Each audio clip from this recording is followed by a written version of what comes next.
Hey everybody, this is Jeff here once again. Just a quick update on progress of the 1350 Polar Lights Refit Enterprise 1701. And just wanting to talk a moment about the mighty spotlights of this ship, specifically those two that come from the front ends of the warp engines. And also, we're going to talk about the warp engines themselves. This is the starboard engine. Of course, it's just mocked up here right about now with only the spotlights hooked up. So you can see there, we've got those two. We've got the one front of the, on the back of the saucer, right there around the thruster port, right where it's supposed to be at. And the other down here. They'll be lighting up that pennant area. Right where it's supposed to be at, right where I wanted it at. They're glowing nicely, made it up with all the rest of them. This is really going to turn out to be one hell of a ship whenever I'm done with it. And we're trying to work like mad to get to that point. But, just speaking about those spotlights in the warp engines, you have very little room in the front of those engines to get those lights in there. Very little room indeed. And trying to zoom in here, really catch a look, and of course you're going to get more washout than usual because there's not very much light blocking. You can tell there on the left side of it that LED is lying literally right there on the bottom of that. And when I crack this puppy open, you'll be able to see that a whole lot better. But for the work involved and everything and stuff, the effect that I've gotten is just what I want. And what's going on is you have the light that stops right here at the top of the saucer. It doesn't bleed over the top of it and bathe back here, which is cool. And this one down here, like I said, is bathing that area right there with light right where the pennant's going to be, the Delta shield, and it's going to look extremely cool. I press this up where it's going to be held at. That lighting it's amazing. I love it. And this is with just a little bit of lighting inside of the room here. It's still daylight out. It's just after 6 o'clock. It's about 6:15 p.m. here in the great little town of Cattle Valley, gateway to the Diamond Lakes in central Arkansas. So what I'm going to do now is unhook this nacelle, take it apart, lay it out, and take a look at what I did with the lighting on the inside of it to give me the effects of what I'm looking for. And that, not only includes just these spotlights, but also the lighting that runs down the outer grill here, the thruster, and also the strobe here in the back side. So give me just one moment and I'll be back with that.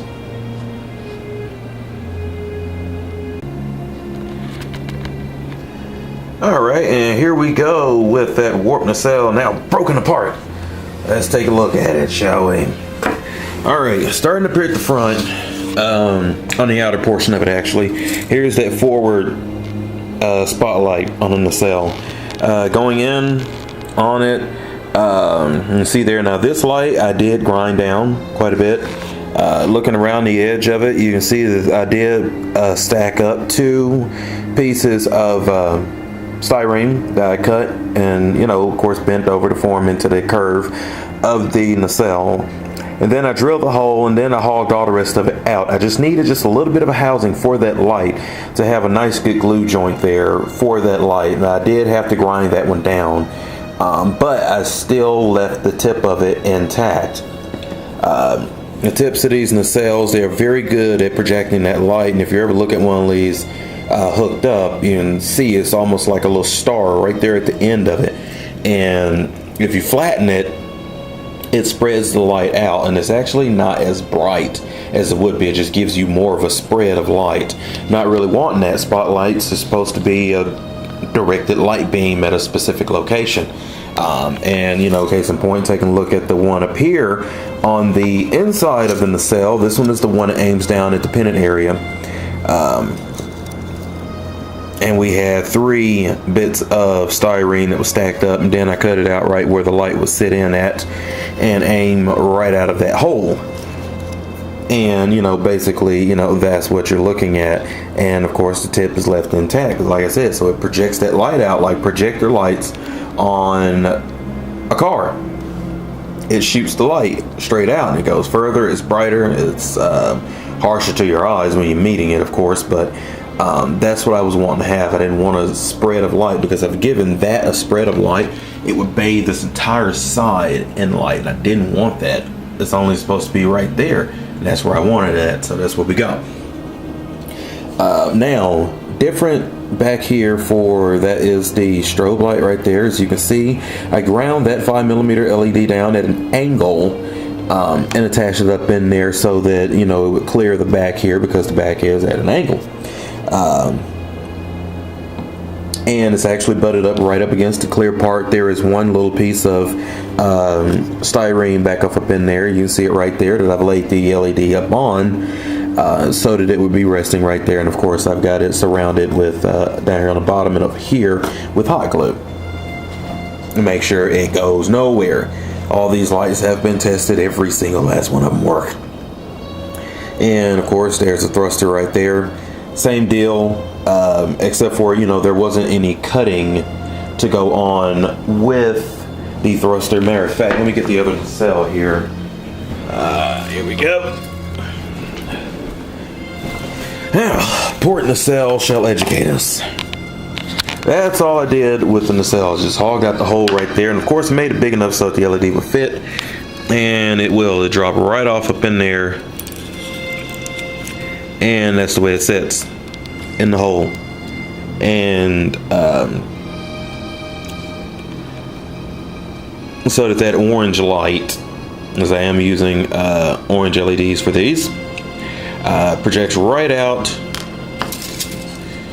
to those nice thrusters right there on the port side rudder. So that's the way that is going. And then, last but not least, these domes on the top. And let me tell you, I had an issue with mine in the fact that one of my domes I lost. So, what did I do to fix that? Well, we know me, always innovative. Let's see if I can find the rest of one. Oh, here it is. Okay. What this is the rest of a 10mm LED. I just chopped the top off and glued it into place right there. That's all I did. It was pretty much that was the correct circumference around as the kit part that was slide down off up in there. And you know, but of course the dome is slightly higher than what it's supposed to be, which for me, that's fine. I can live with that. Because when those things come on, let me show it, you know, looking down the front. There it is right there. That's the port side nacelle. You know, the dome is higher than that. But like I said, again, that's pretty cool. And I can always grind it down to where I want it to be at and sand it and get it cool. Because I'm going to be frosting it and also painting it blue, I do believe. So, possibly. I don't know. We know sometimes I like to leave clear parts clear.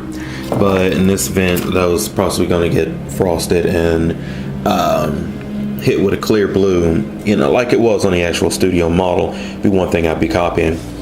But actually, you know, going back to this part right here with the dome, those light up. And having just a dome on the top and not the actual kit part that slides down into that hole was helping as far as the LED goes. You look up in there, there's my blue 5mm LED, and I've got this piece of styrene that I cut to fit right there. And then I cut a hole. Let me get this one over here. You can kind of see it much better. There we go. Cut a hole in there so that it fit, and then I pushed the LED up in there and slid it right up to that dome. And now those light up really well. And that's all there was. It's not very much work. And it does help you know, having lost a part, and it's like, okay, well, I can replace that. It's a clear part with ease, and give me the dome. So, you know, hey, when missing something, gotta keep trucking, man.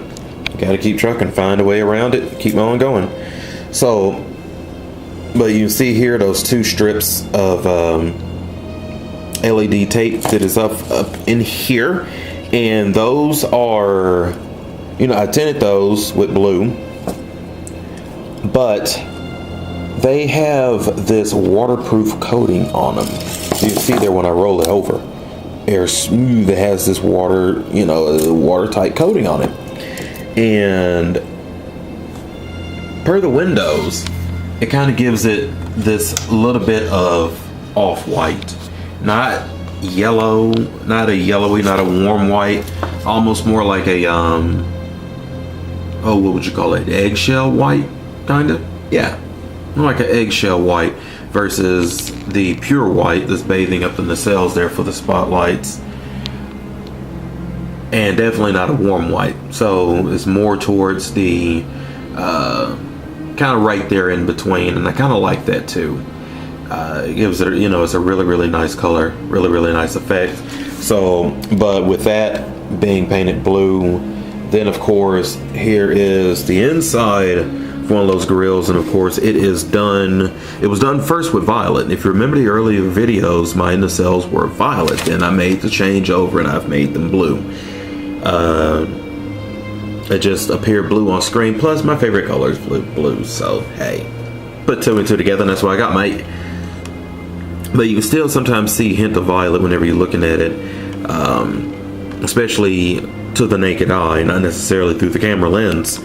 It still gives me a little bit of violet and stuff. But when you turn those lights on, you have those covers on there. They are smashing blue, and I like it a lot. It's a nice, good, deep, even blue, and it just glows radically. So, but that's the work on the nacelle. Like I said, this starboard nacelle, it is, you know, I got all the lights in there. It all works. So I'm finna do the last bit of light blocking I need to do, especially with these spotlights, because I don't want that light bleeding back through here, because I want it to be completely dark in the grills whenever the warp engines are out.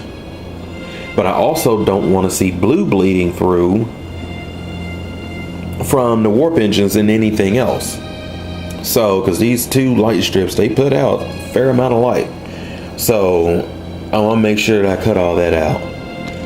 So from here, I continue to go on and work on this model. Those of you out there building your models, continue building on them. If you're not building something, just watching, eventually pick you one up and get started on it. It's fun. It's a nice hobby, and for some, it's a nice way to make money too. Pull a quad-digit sum on that TOS Enterprise when I sent it out. It was sad to watch it go, but I tell you what, it gives you motivation to continue to keep going. And when you have a trouble spot, man, break out the innovation box and keep right on going. I'll see you guys later.